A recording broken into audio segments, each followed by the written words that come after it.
kaya ako madadauhan sa aking nararamdaman? Ang pagsuyo ay nasa puso,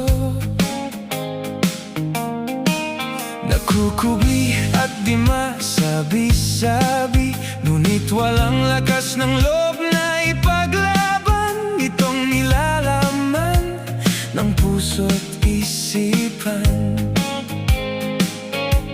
Hindi ko man maintindihan, alam kong ito ay tunay na pagmamahal, pero ako'y walang paninindigan.